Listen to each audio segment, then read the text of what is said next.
Béatrice Vessillier, bonjour. Vous êtes Bonjour. conseillère municipale Europe Écologie Les Verts à Villeurbanne. Vous êtes aussi vice-présidente de la métropole. Le maire de Villeurbanne, je pense que vous avez suivi ça, a annoncé en début de semaine sa décision de ne pas se représenter pour un 4e mandat comme maire de Villeurbanne. Alors, vu les relations pas excellentes que vous aviez avec lui, j'imagine que ce n'est pas une décision qui vous désespère totalement. Indépendamment des relations qu'on a, si vous voulez avoir fait 3 mandats de maire et 43 ans de vie politique, je pense que c'est une sage décision que de décider d'arrêter. Ça, c'est vrai qu'il faut reconnaître qu'il a servi la ville pendant 43 ans, donc c'est bien, c'est raisonnable qu'il décide de laisser place au renouvellement. Alors, lors de la conférence de presse au cours de laquelle il a effectivement annoncé sa décision, il s'est présenté comme le maire le plus écologiste de la métropole. Est-ce que vous êtes d'accord ? Je pense que tant qu'on a été dans sa majorité, il a effectivement progressé à nos côtés. Et même depuis qu'on n'y est plus, je pense qu'il entend un certain nombre de questions. Mais évidemment, il y a besoin de faire plus et plus vite et d'aller plus loin à Villeurbanne comme dans la métropole sur les questions d'urgence écologique. Béatrice Vessillier, vous êtes fâchée avec lui. C'était un problème d'ego ou un problème politique ? Et est-ce que les femmes politiques peuvent être comme les hommes, avoir un ego surdimensionné ? C'est lui qui, à un moment donné, a pris la décision de nous exclure de la majorité. Ce n'est pas un problème d'ego, ça a été un problème politique. Voilà. Alors, pour les élections de l'année prochaine, est-ce que vous pourriez passer un accord de premier tour avec les socialistes ?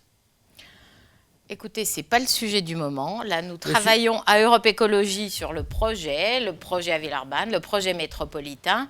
La question des alliances est secondaire. Pour l'instant, vu l'urgence écologique, vu le score que nous avons eu aux européennes, il est bien évident que les Villeurbanais, comme les Grands Lyonnais, ont envie de plus d'écologie. Donc nous y travaillons et nous verrons bien avec qui. Nous sommes ouverts à la discussion avec un certain nombre de partenaires. Alors, vous avez fait plus de 20% aux Oui. élections européennes sur Villeurbanne. Vous étiez en 2e position, pas loin derrière La République En Marche, et très largement devant toutes les autres listes de gauche, et même devant le Front National, le Rassemblement National. Est-ce que vous trouvez aujourd'hui que La République En Marche fait des efforts et est plus sensible aux aspects écologistes qu'elle ne l'était au début du mandat du président ? Dans le discours, incontestablement. On a entendu Édouard Philippe, mercredi devant l'Assemblée nationale qui a l'air d'aller dans le sens que vous voulez, j'imagine. Tant mieux si la prise de conscience percole au plus haut sommet de l'État. Après, il s'agira de voir les actes. Là, nous sommes échaudés par divers gouvernements qui ont fait de l'environnement une priorité. Y compris les ministres de votre parti qui n'ont pas fait plus que d'autres. Les ministres au gouvernement ont fait ce qu'ils pouvaient dans un gouvernement où ils étaient minoritaires. Donc là, je pense que maintenant, l'écologie a vocation à devenir vraiment un parti de gouvernement majoritaire. Le Premier ministre a notamment évoqué un sujet qui vous est cher, c'est la rénovation thermique des logements. Oui. Vous êtes en charge de ce sujet à la métropole. Quel est votre bilan ? Est-ce que vous avez fait des choses plus que d'autres ?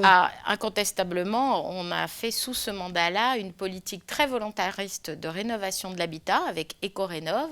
On aura rénové 18 000 logements à la fois dans le parc social et dans le parc privé à la fin du mandat, avec 50 millions d'euros de subventions, avec un budget de fonctionnement aussi important. Donc c'est une étape vraiment majeure que nous avons pu conduire sous ce mandat-là, mais évidemment à l'échelle des enjeux de réduction de consommation d'énergie et de réduction des gaz à effet de serre, il faut faire x3 par rapport à ce qui a été fait sous ce mandat-là. Alors que le fait que le Premier ministre ait annoncé que le gouvernement allait se lancer dans cette politique, c'est pour vous une bonne chose. Là, j'imagine que vous applaudissez des deux mains. Je vous dis, quand les choses vont dans le bon sens, on sait le reconnaître, mais après, du discours aux actes, on demande à voir. Parce qu'il faudra faire des priorités. Voilà. Il s'est passé beaucoup de choses mercredi dans cette agglomération. David Kimmelfeld, le président de la métropole, vous en êtes une de ses vice-présidentes, a annoncé sa volonté d'interdire les voitures à terme dans la presqu'île de Lyon. Ça vous paraît une bonne chose ? Sur le fond, nécessairement, c'est une bonne chose que de vouloir réduire le trafic automobile en Là, ville. il ne veut pas réduire, il veut interdire la Oui, circulation non, mais- automobile dans la presqu'île entre Les Terreaux et Bellecour. Donc, ça va conduire à une réduction du flux de voitures, donc à une réduction de la pollution. Donc, effectivement, sur le fond, c'est une bonne mesure que nous défendions depuis plusieurs années. Donc, Mais est-ce que ce n'est pas à la population de prendre cette décision? Est-ce qu'il faut consulter la population pour le savoir? La population, elle a exprimé par des marches pour le climat et par son vote il y a quelques semaines qu'effectivement, il fallait faire plus. Donc, du moment qu'on avance, c'est toujours c'est dans le bon sens. Et Béatrice Vessillier, c'est pas un peu inquiétant que le président de la métropole, David Kimmelfeld ou un autre, puisse imposer comme ça une ville, aujourd'hui, des décisions? À quoi sert le maire? Là, j'avoue que sur la forme, j'ai été un peu surprise, mais après, ça intéresse les deux élus en question, voilà. Mais voilà, effectivement, on peut être surpris que ça arrive là comme ça tout de suite, sans que ce soit une annonce co-décidée par les deux édiles. Ben, il est clair que c'est la petite guerre entre les deux qui est sous-jacente, parce que le jour où les électeurs vont voter l'année prochaine, pour la circulation, ils vont voter pour le maire et pas pour le président de la métropole. Je pense que vous, les journalistes, et nous, les élus, on aura beaucoup de pédagogie à faire pour expliquer qu'il y aura 2 élections le même jour et que les compétences, elles sont distinctes, mais elles sont quand même étroitement liées. Eh bien, on va regarder ce qui se passe dans les mois et les mois qui viennent et qui nous séparent des prochaines élections. On regardera aussi votre candidature, puisque j'imagine que vous allez porter un projet métropolitain et à Villeurbanne, et que naturellement, c'est vous qui serez tête de liste si vous faites une liste séparée à Villeurbanne.